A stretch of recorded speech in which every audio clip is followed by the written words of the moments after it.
Just always put Jesus in the middle of it. It's not about this corny, what would Jesus do?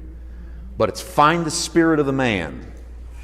Okay? The spirit of the man, Christ Jesus, who is weeping over his lost loved one, who turns to 5,000 people he doesn't know. And instead of saying to his disciples, send them home, I'll deal with them tomorrow, Jesus comes to them, heals their sick, raises their lame, exhausts himself, turns to his disciples and says, let's feed them because that's the right thing to do.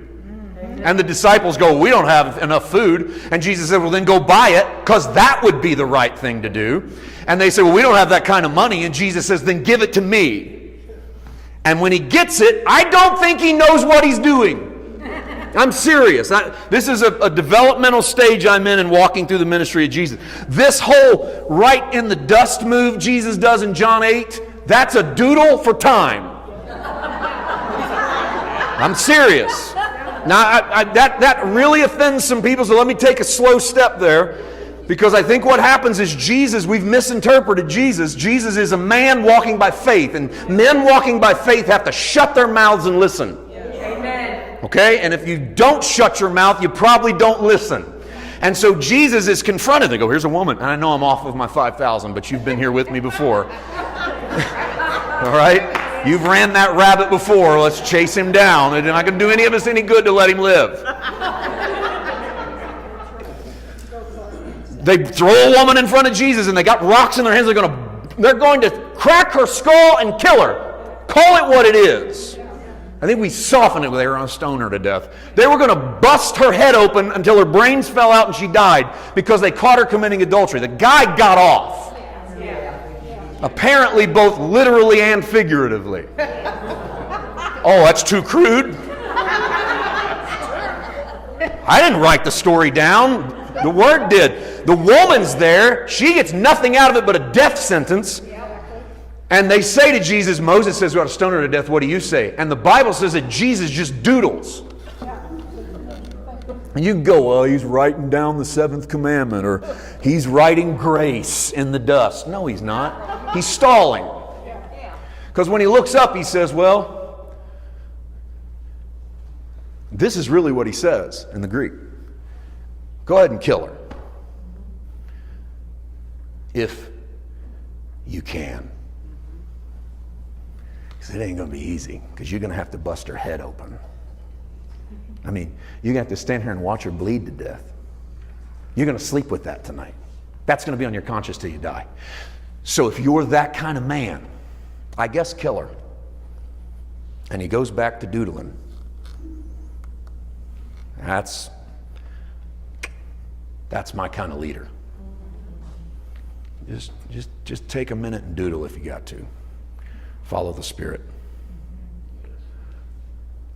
Jesus goes, you feed her. They go, we ain't got that kind of food. Jesus goes, go buy it. We ain't got that kind of money. Jesus goes, what do you have? And that's all it takes is what do you have? Stop talking about what you don't have. And they go, well, we got this kid's. And I think they laugh when they say it. Well, we got a kid's lunch. What good's that going to do? We got 5,000 people. And that's just the men. They're not counting the women and the children. You have 15,000 people on the hill. What are you going to do with it? Jesus goes, bring me the kid's lunch. This is why I don't think Jesus knows what's up. I don't think he knows what he's going to do. Because listen to how he prays in John 6. The Bible says he tears it in half, holds it up to the Father and says, Father, I thank you for what you're about to do. Yeah. He didn't say, Father, bring down enough to fill 12 baskets of fragments. Watch the miracle of God. No, he just said, Father, thanks for this. Hands it to his disciples and says, now go hand it out. And they do, and you know the story. And the crowd goes berserk, man. Why wouldn't you? So they go home. I was telling you all this for this reason. How do we descend down to God must hate me? They go home. Jesus goes and prays. The next morning, he walks on the water to get from one side of Galilee to the other. They wake up the next morning. He's not there. So they chase him. They all get in boats and go across the water. And they find Jesus, and they run up to Jesus. And they say to Jesus, oh, we want some more of that bread. And Jesus says to them, your fathers had bread every day in the wilderness, and they're dead. But I have a bread that if you'll eat it, you'll never die. And if you'll drink my blood, you'll never thirst again. You came to me not for the words of life that I can speak to you. You came to me for the bread that perishes. In other words, you came to me so I would do another physical miracle. And I want to do a spiritual one. But that's not going to be good enough for you. Because you're on a journey to get a physical miracle. Because you determine my value to you by what I do for you in the natural. And I'm here to tell you that unless you eat my flesh and drink my blood, you're never going to have mine or my Father's life in you. But if you'll eat my flesh and drink my blood, you'll have our life in you. And what's the Bible say happens next? And most of them went home because they were greatly offended. And Jesus turned to the only 12 that were left. There were 5,000, and he turns to the 12 that are left, or the 70 that are left, and he says, will you go also? And Peter says, to whom else shall we go? You have the words of eternal life. We stopped hanging around you a long time ago because you could feed us bread. We hang around you because when you talk, never has a man spoken like this man. We descend into the God hates me mode, there must be no God, because all we look for is what God does in the natural realm.